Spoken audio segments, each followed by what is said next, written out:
On a freezing night in 1887 Wyoming, a millionaire rancher found a woman collapsing in the snow at a train station. He thought he was saving a stranger. He had no idea that single moment would ignite a love story that transformed the entire frontier. Stay with me, because what happened next changed not just their lives, but the destiny of the West itself. Don't forget to like, subscribe, and comments. Winter 1887, Wyoming Territory. The wind cut across the platform at the Cheyenne depot like a blade of glass. I remember the way the snow swirled under the gas lamps, bright and merciless. That was when I saw her. A woman folded against a wooden bench, skirt stiff with frost, lashes dusted white, pride still straight in her spine. For a moment, I believed she was already claimed by the cold. Then her fingers moved. Barely. I crossed the platform, boots grinding against ice, heart striking my ribs with a force that startled me. When I touched her shoulder, the chill of her coat burned my palm. Her eyes opened. Gray, clear, defiant. "Mary Callahan," she whispered, as if presenting credentials to the storm itself. Shock traveled through me. Not from her beauty, though it was there. Not from the scandal I later learned chased her from Philadelphia. The shock came from recognition. As though my life, vast as the Double T Ranch, had narrowed to the single trembling breath between us. I wrapped my coat around her and carried her through the snow. She weighed almost nothing. Yet in my arms, she felt like destiny. At the ranch, warmth returned to her skin in fragile stages. Color touched her cheeks. Strength returned to her voice. Pain lived behind her composure, quiet and disciplined. She spoke of defending herself, of losing reputation, but keeping her soul. I listened. Something in me shifted. I owned land beyond the horizon, cattle beyond counting, money beyond need. Yet beside her sickbed, I felt newly poor and newly alive. Mary asked for work instead of sympathy. Within weeks, the bunkhouse became a clinic. Within months, riders carried the injured to our doors. I watched her hands stitch wounds with patience and dignity. I saw her kneel beside men twice her size, offering gentleness stronger than steel. The territory began to change. So did I. One night, as snow pressed thick against the windows, the winter deepened. So did our work. So did our love. Blizzards rolled across the plains like white oceans.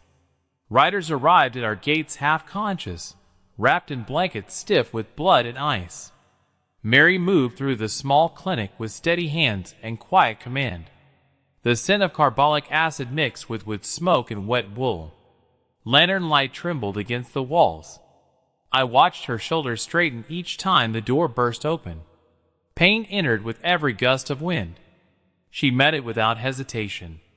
One evening a ranch hand was carried in, crushed beneath a frightened stallion.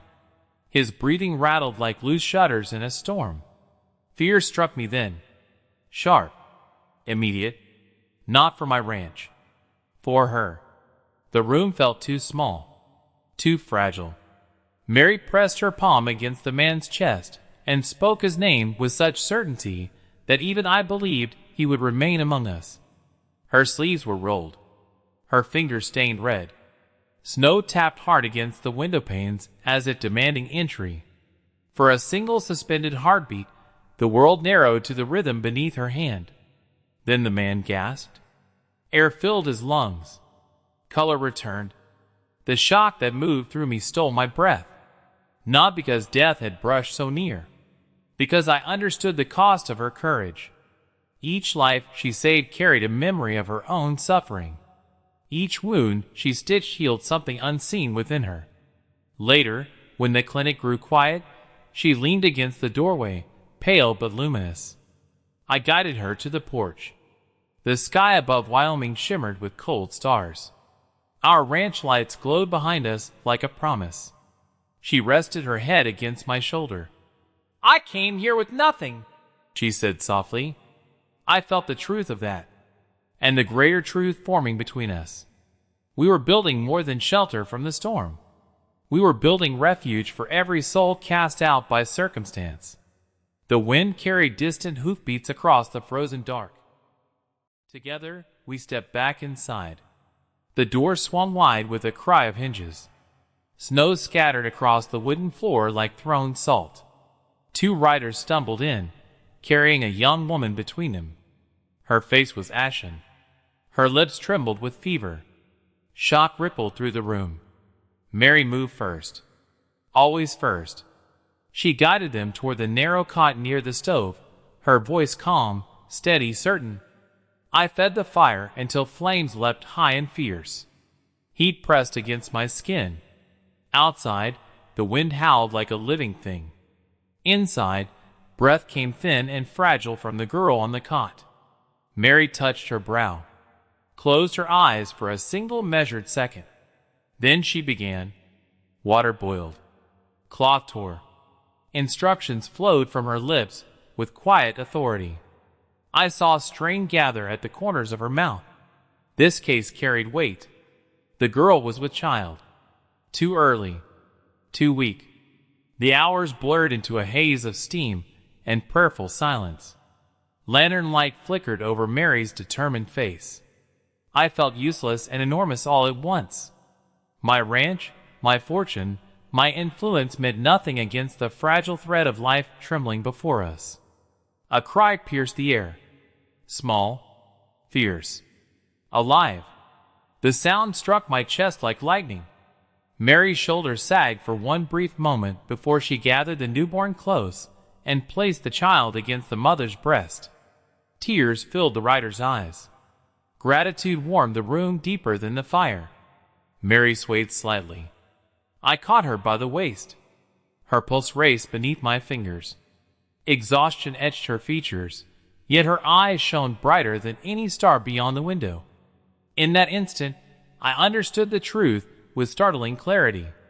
Love was not spoken in grand declarations. Love was labor. Love was standing firm while the storm battered the walls.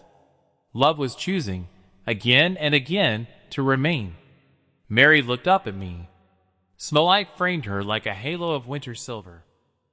And as dawn began to pale the eastern sky, more hoofbeats echoed faintly across the frozen plains. The sound carried urgency. 3 riders emerged from the whitening horizon, their coats crusted with ice, their faces drawn tight with fear. They bore an older man between them, his leg twisted at a cruel angle. I felt the old surge of shock again. Not fear of blood. Fear of losing the fragile miracle we guarded within these walls. Mary's hand brushed mine once. Warm, steady, certain. That touch anchored me more than any deed or title ever had. We cleared the table. The stove roared brighter. Metal instruments gleamed in the growing light. The man groaned, breath ragged, eyes glassy with pain. Outside, the world glittered with merciless beauty. Inside, the air thickened with resolve. Mary examined the break with careful fingers. Her jaw tightened. "This will hurt," she said gently to the man. Her honesty held kindness rather than cruelty. I knelt near his shoulders and told him to look at me. He did. Mary set the bone. The crack echoed sharp and final. The man cried out. Then silence fell heavy and trembling. For one suspended heartbeat, I believed the room itself held its breath. Then his chest rose in a deeper rhythm. Relief spread through the riders, like sunlight breaking through storm clouds. Mary bound the leg with practiced grace. Strain lined her face, yet her spirit shone undimmed. When she finished, she rested both palms on the table, gathering strength from some invisible well. I stepped closer. Snowlight poured through the window behind her, turning loose strands of her hair to threads of gold. "You carry this territory on your shoulders," I said softly. She met my gaze. "No," she answered. "We carry it together." Those words settled into me like roots. Outside, ranch hands began their morning rounds. Smoke lifted from chimneys across the property. Life moved forward despite winter's grip. Mary removed her apron and stood beside me at the doorway. The plain stretched wide and blinding beneath the rising sun. More riders waited at the gate. More need. More work. She slipped her hand into mine again. The day had only begun. The day had only begun. The sun climbed higher, casting diamonds across the snow. From the ridge beyond the barns, a wagon approached, wheels groaning against the frozen earth. I felt the familiar tightening in my chest. Another trial. Another chance to prove that kindness could outlast winter. Mary squeezed my hand once before stepping forward. Her strength flowed quiet and constant, like the river hidden beneath the ice. The wagon carried a mother and two small boys. Their cheeks were raw from wind. Their eyes carried the hollow look of hunger. The father had fallen ill weeks earlier, leaving them stranded on a homestead too far from neighbors. The mother's voice trembled as she spoke. Shane tried to silence her. Mary met her gaze with unwavering respect. "No one stands alone here," she said. Those words filled the yard stronger than any church bell. We brought them inside. Bread warmed near the stove. Soup simmered. The boys watched Mary with open wonder as she examined their father, who lay pale and shivering beneath blankets. His lungs rattled. His pulse fluttered thin and uncertain. The clinic felt smaller with every shallow breath he drew. I stood at the window for a moment, staring at the endless sweep of white beyond the ranch. This land tested every soul who claimed it. Yet within these walls, compassion shaped a different law. Mary mixed herbs and medicine with steady care. She spoke to the man in a low, reassuring tone. She placed her hand against his chest as if lending him her own strength. Hours passed beneath the hum of quiet labor. Color slowly returned to his lips. The boys leaned against my coat, drowsy and trusting. Their mother wept in silent relief. I felt something vast unfold within me. Not pride, purpose. Mary caught my eye across the room. Exhaustion brushed her features, yet hope burned brighter. Outside, the wind softened. The plain shimmered beneath afternoon light. More tracks marked the road leading toward our gates. More lives. More stories waiting to cross our threshold. Mary moved toward the door once more, and I followed. The afternoon light thinned into silver as clouds gathered low over the plains. A rider burst through the gate at reckless speed. His horse lathered with sweat despite the cold. I felt the air shift. Urgency pressed against my ribs. He shouted before the horse fully stopped. Fire. A neighboring homestead had caught flame when a stovepipe cracked in the wind. Smoke already swallowed the sky beyond the ridge. Mary's eyes met mine. No hesitation lived there, only resolve. Within minutes we loaded blankets, water barrels, medicine, bandages. The wagon lurched forward across frozen ground. Ash drifted like dark snow as we neared the blaze. The house stood half consumed, orange fury devouring dry timber. A child cried somewhere behind the smoke. The sound pierced straight through me. Mary jumped from the wagon before I could reach her. Heat struck our faces. Men formed a line from the well, tossing buckets into the roar. The mother knelt in the snow, clutching her youngest, eyes wild with terror. Her eldest remained trapped inside. For a heartbeat the world narrowed to flame and scream. Shock surged hard and electric. Mary wrapped a wet cloth around her mouth and pressed another into my hand. "Together," she said. We ran through smoke thick as wool. The ceiling groaned above us. Heat blistered my skin. Then I saw him. A small boy curled beneath a fallen beam. His eyes wide. Alive. Color slowly returned to his lips. The boys leaned against my coat, drowsy and trusting. Their mother wept in silent relief. I felt something vast unfold within me. Not pride, purpose. Mary caught my eye across the room. Exhaustion brushed her features, yet hope burned brighter. Outside, the wind softened. The plain shimmered beneath afternoon light. More tracks marked the road leading toward our gates. More lives. More stories waiting to cross our threshold. Mary moved toward the door once more, and I followed. The afternoon light thinned into silver as clouds gathered low over the plains. A rider burst through the gate at reckless speed. His horse lathered with sweat despite the cold. I felt the air shift. Urgency pressed against my ribs. He shouted before the horse fully stopped. Fire. A neighboring homestead had caught flame when a stovepipe cracked in the wind. Smoke already swallowed the sky beyond the ridge. Mary's eyes met mine. No hesitation lived there, only resolve. Within minutes we loaded blankets, water barrels, medicine, bandages. The wagon lurched forward across frozen ground. Ash drifted like dark snow as we neared the blaze. The house stood half consumed, orange fury devouring dry timber. A child cried somewhere behind the smoke. The sound pierced straight through me. Mary jumped from the wagon before I could reach her. Heat struck our faces. Men formed a line from the well, tossing buckets into the roar. The mother knelt in the snow, clutching her youngest, eyes wild with terror. Her eldest remained trapped inside. For a heartbeat the world narrowed to flame and scream.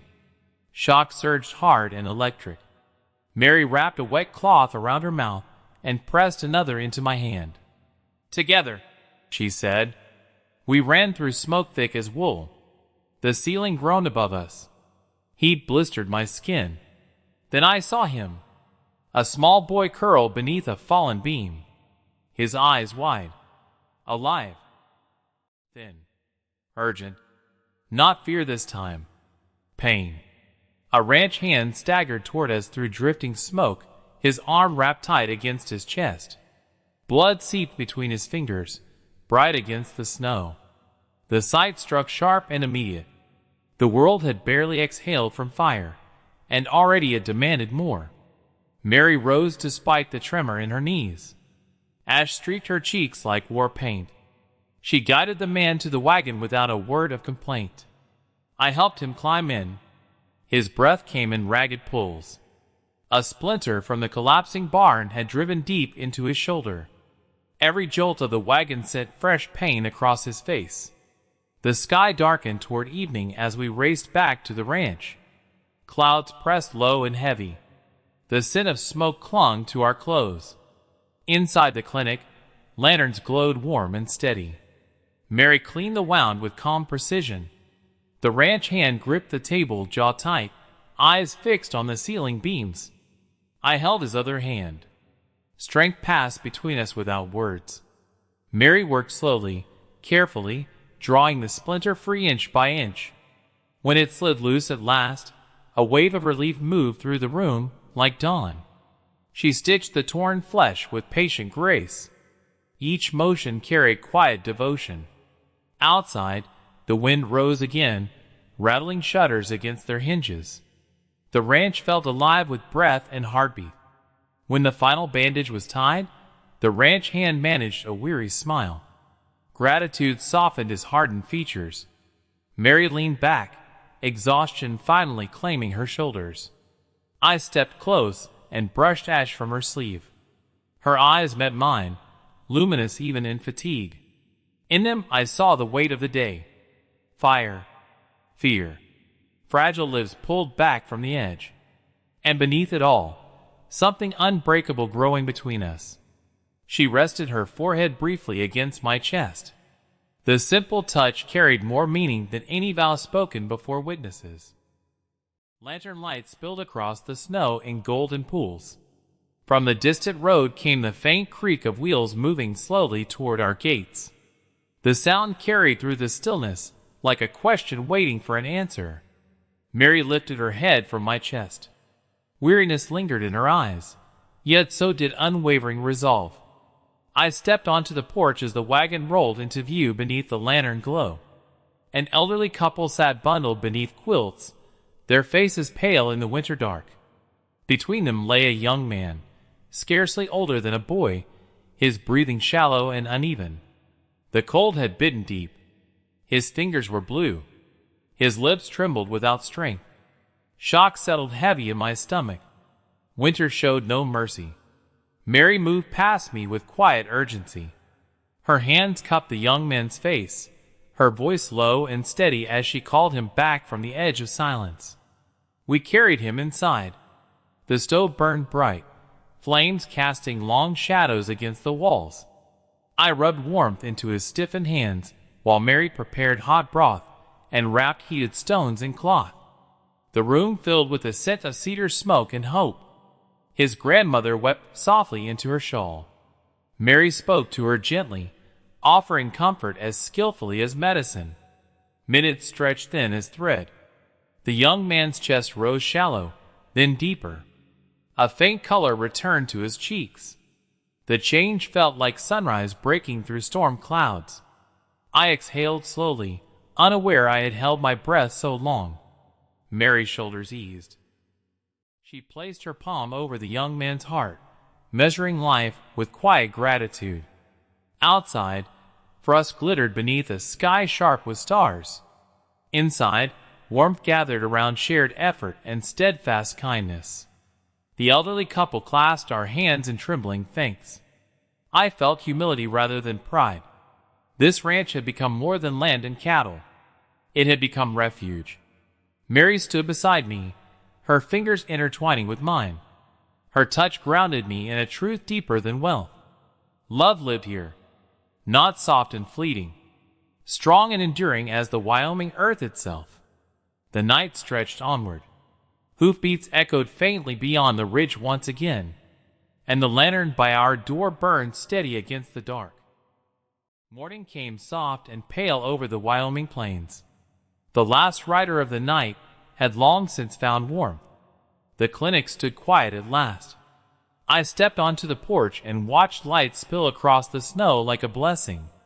For a moment, there were no cries, no urgent hoofbeats, only stillness. Mary joined me, her shawl wrapped close against the cold. The rising sun caught in her hair, turning it to threads of gold against the winter sky. I thought of the night I found her at the Cheyenne platform, a stranger in the snow, a woman the world had cast aside. I had believed I was offering rescue.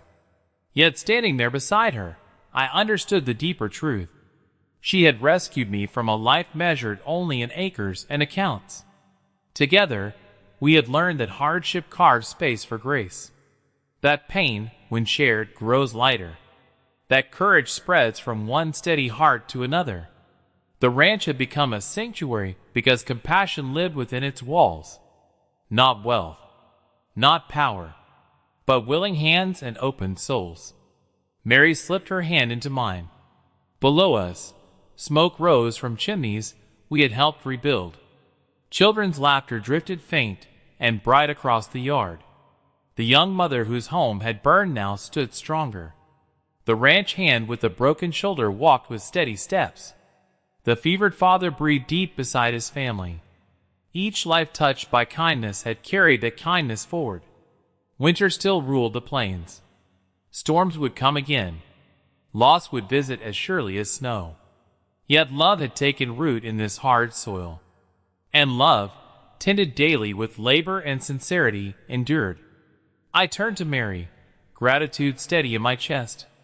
In her eyes, I saw not only devotion, but partnership, a shared vow spoken without ceremony, to serve, to stand firm, to answer every knock upon our door. The wind moved gently across the ranch, no longer cruel, only vast. And as the sun climbed higher, I understood the lesson our winter had written upon our lives. Kindness is the strongest shelter. Love is the bravest work. And when two hearts choose to carry the suffering of others together, even the harshest season softens into